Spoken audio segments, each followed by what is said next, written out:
4.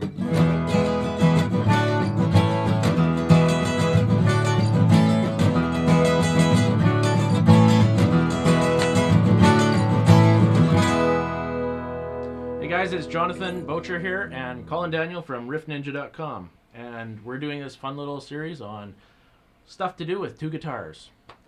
Well, there's lots of stuff to do with two guitars, but we're talking about the playing part, right? Yeah, this doesn't involve like...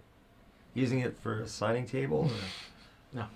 No, okay, I was just wondering, Yeah. just making sure we're on the same page, Okay, so we are. That's good. So we're going to do it in the key of E. Key V? Well, sort of in the key of E, technically in the key of E. There's a flatted 7th in there, right? Little trick chord thing. Because it's E, D, and A, right? Yep. And E is technically the 1, D is the flatted 7, and A is the 4 for this particular progression. It's quite common. There's about 200 or 300 hit songs that use that chord progression, and so E is 1, D is flatted 7, A is 4, which is neutral. And those are the chords Jonathan are playing. Yep. And what you saw at the beginning of this vid is me playing in the upper register and taking what used to be a bar chord and creating a 3-note chord out of it. And a 3-note chord is the least amount of notes you can have in a chord. The technical term is triad. I'm sure most of you probably have seen this evil bar chord here, this F major bar chord, and you may have seen the F major like this, or even like this. What you don't realize is that you've got these beautiful 3 notes on your 3rd, 2nd, and 1st string, just those bottom 3 notes, and that's a triad. Right. Oh, sorry. Yeah, I'm in F right now, but that's okay. Yeah, and so when Jonathan's playing his E chord, I'll take this triad and move it. So if this is an F, this is a G, this is an A, this is a B. I go all the way up to the 12th fret. I'm just barring with my first finger on 2 strings, right? I mean, and you get this really nice contrast. It's actually an exact octave of what I'm playing down here. Yeah. The top 3 strings. Yeah, the 3rd, 2nd, and 1st string. Yeah. Yeah. 1 octave apart. But that's the only one that's the same, because when you go to the open D, which is next, I take the E and drop it down 2 frets, right? So now instead of 12th fret, it's the 10th fret. If you have a hard time getting the E up here, I usually like twist my hand over a little bit. You can see the way it's sitting there. I have to kind of, it's not that hard. You might have to wrap your thumb around a little more. I don't have too hard of a time getting that 12th fret myself, but if you're... I'll give you a little tip. If you get a cutaway here, it's a lot easier. Hey, I'll give you another tip. Get a chainsaw and or a jigsaw and just cut a little divot out in your guitar. Don't worry about it. It won't affect the structure of the guitar at all. Yeah. It'll give you an extra sound hole, and when you're in the studio, they can mic it. Anyways, this is... you started this.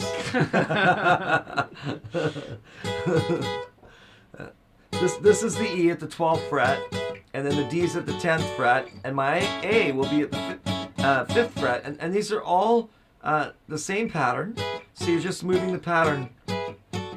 So that's E, D, and A, right? And then Jonathan is going to play the E, D, and A chords, and I'm going to play over top of them with that. And you can pick them.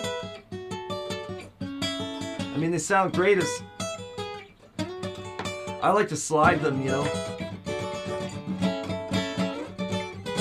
Just make sure that you're not hitting like all 6 strings when you're doing that. that. You mean like this?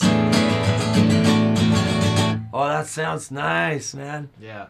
Yeah. You gotta learn. You gotta learn to hit just the bottom 3 strings, and it'll sound the best when you nail the proper strings on the open chords too. Yeah. Like especially in the A, everybody, the D and the A, they always seem to want to hit those bass strings too hard. Yeah, that's especially right. If you're a beginner. Lay off the bass strings, eh? Just as important. Whatever chord you're playing, make sure you're only playing the strings that are meant to be in that chord.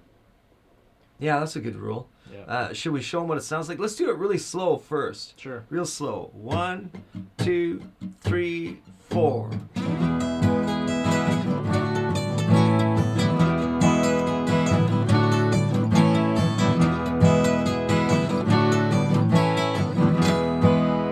Yeah, that time I just decided to pick it at a faster speed. You could strum it and get that real jingle, what I call a jingly jangly thing. 1, 2, 3, 4.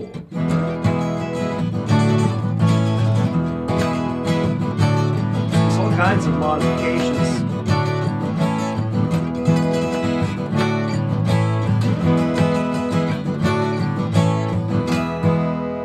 I like to slide, you know.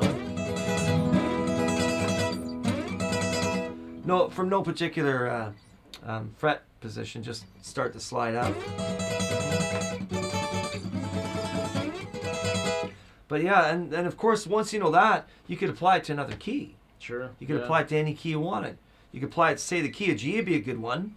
You know, there's your G, there's your C, there's your D. You know, there's my G, there's my C, there's my D.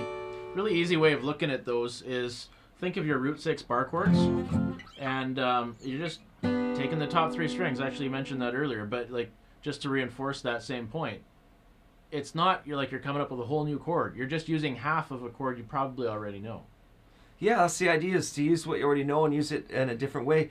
Yeah, you could play the whole chord and just pick the notes out of the chord. That's right. But you know what the problem is when you do that?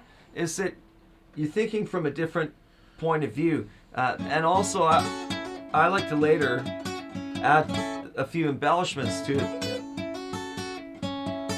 And you don't have those other fingers free to do that if you're barring the whole thing, right? Used on useless. Yeah. But it does give you a different point of view, because now it forces you have to concentrate, and forces you to just play the bottom 3 strings, the 3rd, 2nd, and 1st string. Should we try another key just for fun at the end here? Try G, C, D off the cuff. All right. We'll go G, C, D, back to C, you know, that kind of thing. I'll let you start it, and then I'll come in and you see whatever Jonathan picks, I'll follow him with the chords. So it'll be like a G, C, D, C, right? Yeah, go for it. 1, 2, 3, 4. I'll let Jonathan go first. Now I'll join.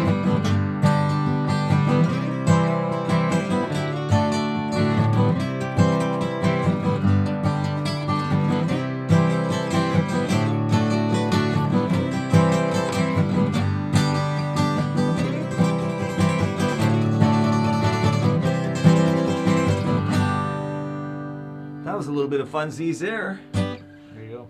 Yeah. Put that in your pipe and smoke it. All right, guys, it's Jonathan Bocher and Colin Daniel here from riffninja.com. Remember, you can head on over to riffninja.com and check out our Riff Ninja Academy, where we've got much more funsies inside. Tons and tons of lessons that go into a lot of depth, and will take you from zero to hero.